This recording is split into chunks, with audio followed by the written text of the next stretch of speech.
ભારતીય સંસ્કૃતિ વીરતાની પૂજ કહે શૌર્યની ઉપાસક છે. માણસ અને સમાજના લોહીમાં વીરતા પ્રકટ હોય એના માટે દશહરા ઉત્સવ ઉજવાય છે. દશહરા કે વિજયાદશમી હિન્દુઓના મુખ્ય તહેવાર છે. આશ્વિન શુક્લ દશમીને વિજયાદશમીના તહેવાર ખૂબ ધૂમધામથી ઉજવાય છે. ભગવાન રામ આ દિવસે રાવણનું વધ કર્યું હતું. એને સત્ય પર અસત્યની વિજયના રૂપમાં ઉજવાય છે. આથી આ દશમીને વિજયાદશમીના નામથી ઓળખાય છે. દશહરા વર્ષની 3 અત્યંત શુભ તિથિઓમાંથી એક છે. બીજા બે છે ચૈત્ર શુક્લ અને કાર્તિક શુક્લની પ્રતિપદા.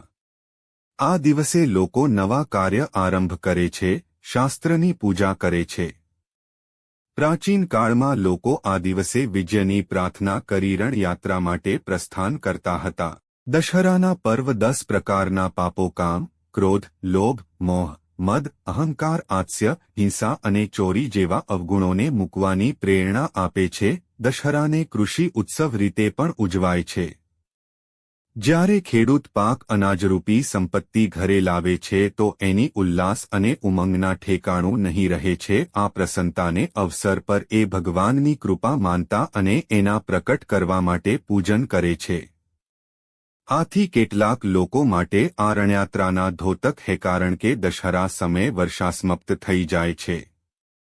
નદીઓની પોર થમી જાય છે.